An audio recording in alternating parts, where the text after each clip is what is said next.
Radhika from Percept Software Systems. So in the previous tutorial we learned how to retrieve the data from the database. So in this tutorial we learned how to add the record, how to insert the record in the database, right? So for that purpose we have already we have rendered the orders.data.j file. So now in this tutorial we'll add new record in our database, right? For that we need to have new HTML. So we need to right click and we need to add new item and we need to add the HTML file. So my HTML file name is employee.html.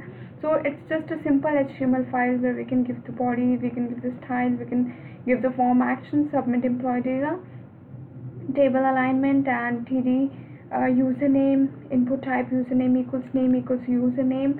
So all the column names, last name, password, date of birth, email, telephone number, and address, postcode, and submit type of input type equals submit, right? So it's just a simple HTML page where we can we can have our information, right? So now the main purpose is how to use this HTML, how to for that purpose we need to go in our app.js file. So we need to add the new code app.get employee.html, our HTML file name, function request comma response. So basically request is an object which contains information about the HTTP request that raised an event, right? So we have response.send file underscore dir name. So basically dir name, it will manage the name of the directory that the currently executing scripts resides in. Basically dir name, it's for the so that we can manage the name of the directory, right? So plus we need to add, concatenate it with the employee.html file, our HTML file name, right? So through this code we can just view our HTML, right? So we need to have the functionality as well, correct? So for that we need to have the post method so that we can have insertion in our database, right? So we have app.post submit employee data. It's the form action which we have already declared over here.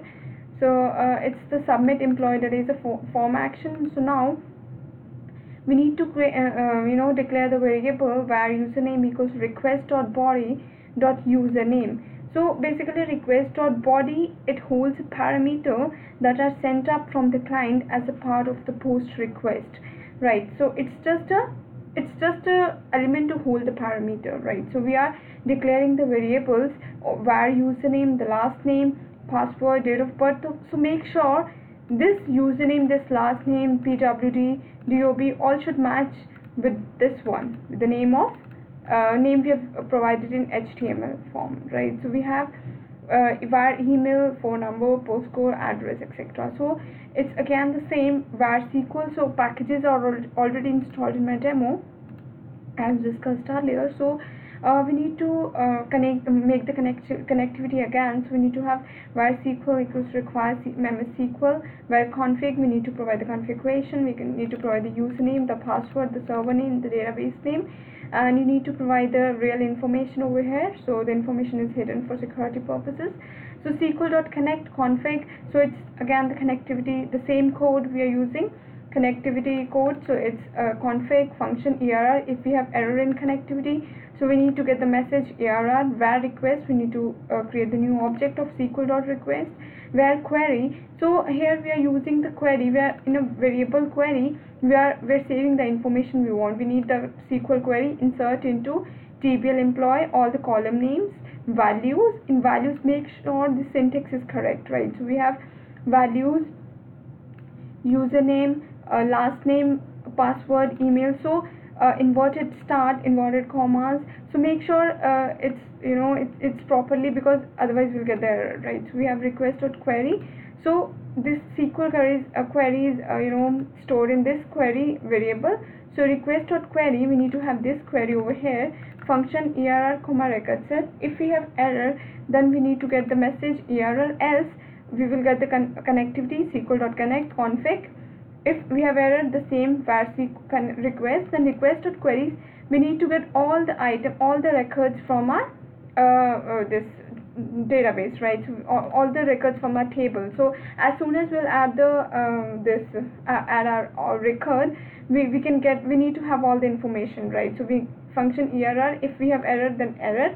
else we need to now, here the difference is we will render our add-emp jade. So we'll make a new jade. The purpose of making new jade is we need to get the message that the record is inserted successfully. So add-emp, so again in the same way, in the views folder we need to right click and we need to add new item, and we need to have add our jade file, right? So now I've already added the jade file add-emp. So it's the same jade file as we have in Oris jade. So just the difference is we are just adding a new heading that record is added successfully, right? So it's the same else.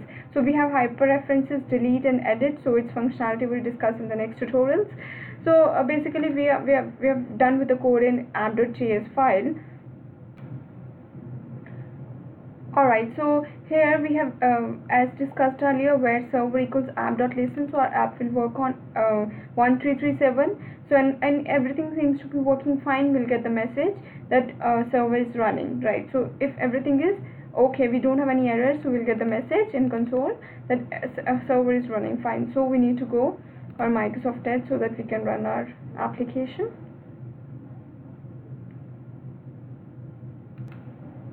Right, so we are getting the message server is running. So now it will redirect to localhost.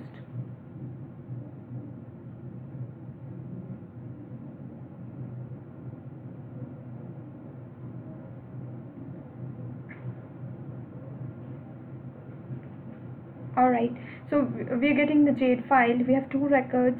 So now it's the rendering process. So now whenever we click here, so we are getting our registration form. So here we can have the demo.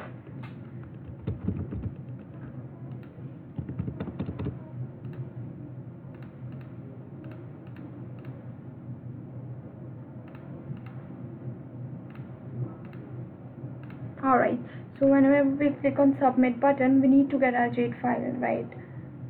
Alright, so we're getting the message that record is added successfully, and we are able to render our jade file, right? So it's a simple demo where we can insert our new record, and we can directly insert in a database, and we can even retrieve that information, right? So in the next tutorials we'll have an action, we'll have a operation for delete, as well as we can update our information. So thank you for watching this video.